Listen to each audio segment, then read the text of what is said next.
What up? Welcome back to another edition of Rob Hunter TV. Today, I wanted to invite you guys, for those of you who have been looking to have adult discourse, right? I want to elevate our conversation today about this particular topic because it seems to devolve very fast into name calling and ad hominem for sure types of arguments and types of mudslinging. But I want to elevate this. I want to elevate our conversation past the high school cafeteria. I want to elevate the conversation past who's the loudest. Volume equals value. People mistake passion sometimes for proof. I want to elevate our conversation past can you whip my ass. I want you guys to come on over to the adult table. Come sit with me and we can have an adult conversation. I want to start today with a story. This story takes place about 15 years ago when a young regional artist was looking for an opportunity to expand their audience, and they did a show in a city outside of their region. A bigger name artist got wind of the show and went and saw it, was very impressed, and decided to have a conversation in that hotel lobby about expanding, wanted to get to know the artist a little bit better and expanding some opportunities that he had coming up. The artist had an album that he had just finished, but no one had heard the album outside of his crew. Nobody had heard the album outside of their crew. And had asked his label, or he was signed to an independent. He didn't have a major deal yet, so there was a boutique label, and asked the powers that be to send over the files to the new album. The bigger name artist was very impressed with the material and decided to invite the regional artist on tour with him on his world tour. As a matter of fact, it was the first world tour. And when the more successful multi-platinum artist went back to his label and said, "Hey, this is an artist that I would like to take on my tour with me," the label bucked and they advised against it. They were like, this guy is too young. My phone's ringing here. This guy is too young. He's too green and he's too regional. Nobody knows who he is, and we would like you to take more established artist, somebody with a little bit more success on your tour with you. The more established artist, having the leverage and having that on his side, says, "Nah, I want to take this guy. I want to take this guy with me on my tour. I believe in his talent. I think he's going to go far, and I want to use my platform to help him."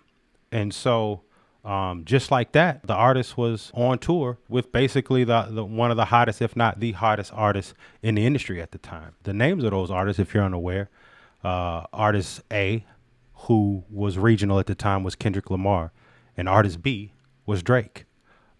Drake was the first person to hear Section 80 outside of TDE, outside of Kendrick Lamar's crew. And he took him on tour with him and his first world tour. And according to my son calling me, fast forward to right now, and we see how their relationship has devolved. Drake just released "What Did I Miss?" He just dropped that over the weekend, and it's number one everywhere. It's number one on Spotify. It's number one on Apple Music. Basically every streaming platform that's available, that's the number one song. And it's just adding to the legend of Drake, whether it's putting other artists on chart-topping hits, writing for other artists. Drake has managed to put himself in the rarest of air. They said that the beef would finish Drake. That clearly hasn't happened. His last two commercial releases, whether it was the album with Party Next Door, was number one on the Billboard 200, and this latest song is number one everywhere. It'll probably be number one when the Hot 100 comes out. So when I was thinking about all of the success that Drake has had, I think it's time for us we need to have an adult conversation. And that's how I preface the stream. We need to have an adult conversation right now, and really recognize that Drake's, if you haven't already, if you don't already know, or if you haven't already hasn't come to the conclusion, Drake is the greatest hip hop artist in the history of the genre, statistically speaking. And it's okay if you disagree, but you're wrong. And oftentimes we conflate who we like or who's our favorite with being like Tupac is my favorite rapper of all time. He's not better than Drake. He's not. He's not better than Drake. He doesn't make better music than Drake. Tupac's my favorite, but as an adult, as a mature adult, I can recognize that he's not as good as Drake. Michael Vick is my favorite quarterback of all time. It's not better than Tom Brady. It's not. He's not better than Tom Brady. Terrell Owens is my favorite receiver of all time. Love watching Terrell Owens play. He's not better than Jerry Rice. So if we're gonna discuss it, right, we have to discuss this from a mature, grown up and adult. I'm inviting you from the kiddie table. I'm trying to get y'all from the cafeteria, from the high school cafeteria, from the 9th grade table, from the 10th grade table, and I'm trying to bring you over to the adult table. And if we can have a logical discussion about this, then I'm inviting you over. Drake, his statistics, the things that he's done, they are unrivaled. Out of all the males that have uttered a note, no one has been listened to more than Drake on Spotify. I'm looking at my notes here. He's the first artist to hit first artist, male or female, to hit 75 billion streams. He is the first artist of all of them, of everybody that have done a hee or, did a or rhyme words. He's the first artist to achieve 75 billion streams. He's written for some of your favorite rappers, favorite artists. He's written for Beyonce. He's written for Alicia Keys. He's written for Jamie Foxx. He's written for Wayne, Lil Wayne, and he's written for Kanye West. You know what I'm saying? I'll be having like 12 writers in the studio that don't add up to Drake. That's why I was interested when we heard 30 Hours, because Drake wrote that for me. And I sent it to Drake, and Drake took it and barred it out and wrote the whole rap. You understand like how much easier my life would be if Drake would just like write my raps for me? You know what I'm saying? I'm sure everyone wish they had that luxury, but So when you start talking about what boxes are your favorite artists checking or the GOATs checking, he's checking boxes that very rarely any other artists have reached. And I think that if, like I said again, I'm trying to bring you out of the sewer. I'm trying to bring you off the internet and into the real world of what it means to be the greatest at something. And I think that, when people try to speak against Drake, it's never about what he's accomplished. He's already in the Songwriters Hall of Fame. He got the Starlight Award back in 2013, Songwriters Hall of Fame. So when you start talking about, he's not a writer or he didn't write his own rhymes. I mean, that's not really a logical argument when you have artists like Kanye West saying that Drake's the greatest hip hop artist, greatest rapper of all time, who has written songs for Kanye West, like whole songs. 30 Hours, Drake wrote all of 30 Hours. All of it. Oh, why? He's suing. If we want to talk about Drake suing, right? Why he's suing Kendrick Lamar again? I'm inviting you guys to the adult table to have this conversation. Okay. Drake is not suing Kendrick Lamar. I know that Kendrick Lamar is cosplaying being deposed, acting like he's in a deposition during his concert.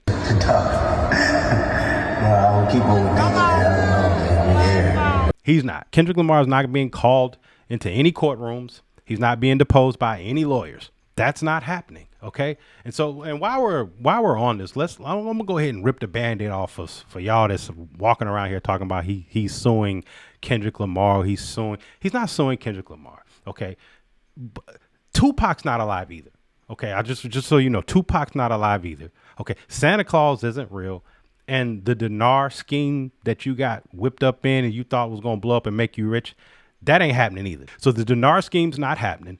Tupac's not alive. Santa Claus not real. Kendrick Lamar's not being sued. Okay.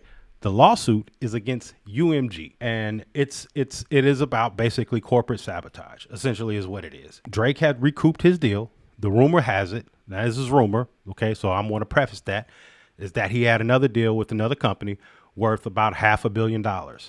And this is something that is true, that labels have deployed these sorts of smear campaigns, smear tactics in order to devalue the artist's negotiating power, or like to gain leverage during the negotiating tactic a negotiating tactic in order to lower the number. So Drake is asserting essentially that that's what's going on here. And I think that there is merit, right? I mean, if you saw iHeartMedia was in the lawsuit initially. iHeartMedia was in a lawsuit initially. This is a $6 billion company that is in lawsuits all the time, that has a team of lawyers, mean lawyers. They settled with Drake. Okay.